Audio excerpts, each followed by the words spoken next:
Hola, ¿qué tal? Te habla Alicia y hoy te traigo una lectura compartida del libro La enfermedad busca sanarme, aprender a escuchar nuestro cuerpo, de Philippe Dransart. Prólogo. ¿Para qué sirve el sufrimiento? Arlette. Por medio de la enfermedad nos hablamos a nosotros mismos. Brun, una elegante dama de unos 50 años, se sentó frente a mí. Doctor, me duele la cabeza desde hace 3 años. Me duele casi todos los días. No puedo más. Lo he intentado todo, los estudios dan resultados normales, pero yo me siento como si tuviera la cabeza continuamente atenazada. Depositó su historia clínica sobre la mesa, había algunas radiografías, un escáner y varios informes médicos, todos con el mismo encabezamiento, estudio de videocefalea. ¿Qué es lo que le atenaza la cabeza? Ella no se esperaba esta pregunta. Ante su mirada sorprendida insistí. ¿Qué le ocurrió hace 3 años? Su sorpresa se transformó en emoción. Desavenencias con su hermano por una cuestión de herencia tras el fallecimiento de su padre. Nunca se ha repuesto del disgusto y piensa en ello continuamente. Eso la tenía atenazada en la cabeza. Nunca, mejor dicho. Sin embargo, ella jamás había establecido la relación. Por medio de la enfermedad nos hablamos a nosotros mismos, tomamos nuestro cuerpo como testigo del sufrimiento que padecemos. El dolor o la lesión son el reflejo exacto de las emociones que experimentamos. El sentimiento se transforma en sensación, esto nos pica, aquello nos corroe, lo otro nos produce un dolor sordo. Pero, ¿qué es lo que nos pica? ¿Qué nos corroe? ¿Y por qué es sordo el dolor? ¿Qué ocurre cuando vamos a ver al médico porque nos duele la cabeza? El médico nos escucha y anota cefalea. A petición nuestra da un nombre a lo que experimentamos.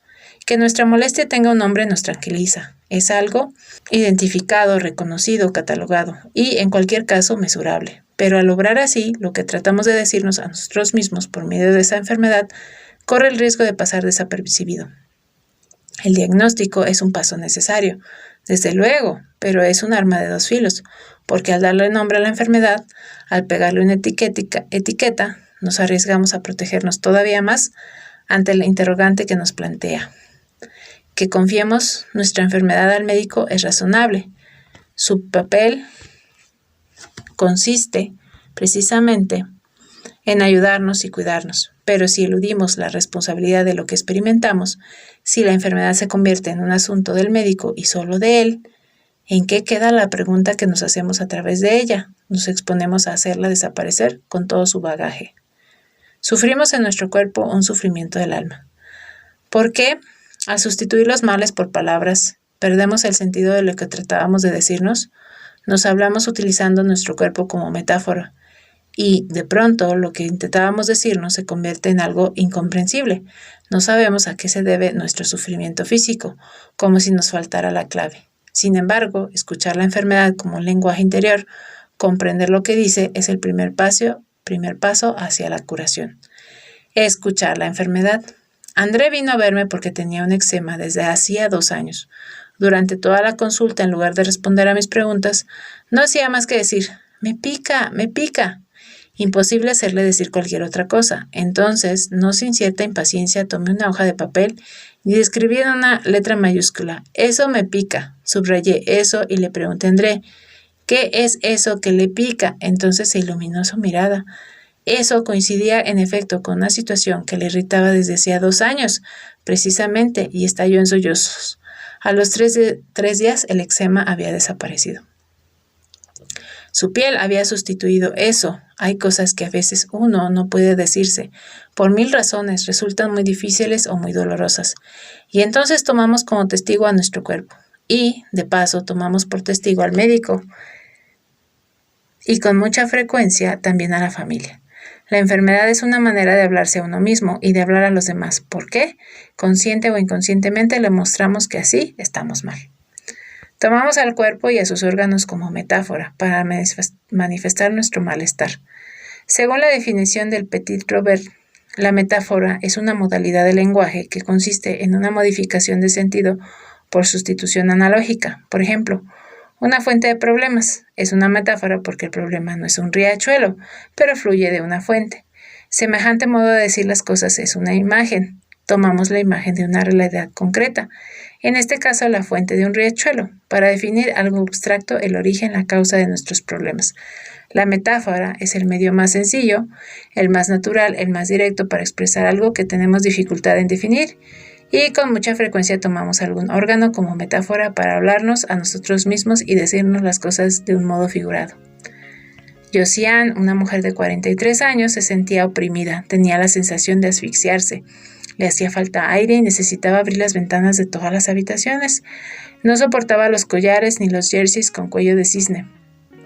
Los síntomas aparecieron poco después del accidente de coche de su marido, físicamente discapacitado a causa del mismo. Había cambiado de carácter y se había convertido en un ser posesivo, celoso y suspicaz que controlaba sin cesar las idas y venidas de Josiane. En esta situación, ella tenía la sensación de asfixiarse, literalmente, y de estar retenida en el hogar por un collar. Y desde entonces no podía soportar los cuellos de cisne. Las sensaciones que experimentamos son una manera de describir nuestros sentimientos. Los términos que empleamos nunca son anódinos. A menudo describen con mucha exactitud la emoción que trata de manifestarse a través de nuestros problemas. Tampoco es anódino el lugar del cuerpo donde se manifiesta el malestar. Desde lo más íntimo de nuestro ser, sin que lo sepamos de un modo consciente, elegimos el órgano en el que va a aparecer la enfermedad. La elección no es casual. Corresponde a nuestra percepción inconsciente de que ese órgano o de su función, y eso es lo que vamos a estudiar a lo largo de este libro. Aquello para lo que sirve el órgano lo utilizamos como una metáfora para expresar nuestro malestar. La enfermedad es una curiosa manera de decirnos las cosas porque es como si nos habláramos con medias palabras. Cuando aludimos al que está a la cabeza de una empresa, utilizamos una metáfora, puesto que la empresa no tiene cabeza ni pies, pero todos sabemos que la cabeza dirige, así que todo el mundo comprende. Y es posible, entre otras cosas, un dolor de cabeza refleja un dolor que uno siente por no poder dirigir determinadas situaciones en el sentido deseado. En lo más íntimo de nosotros mismos, mediante la enfermedad nos comprendemos, incluso nos comprendemos muy bien, pero al mismo tiempo no comprendemos lo que nos ocurre. No sabemos por qué estamos enfermos, ni para qué sirve ese sufrimiento del que deseamos librarnos lo antes posible. ¡Qué paradoja! Y bueno, esto es parte del prólogo. Espero que te haya gustado. Si quieres saber más, suscríbete al canal, comparte y déjame tus comentarios al final del video.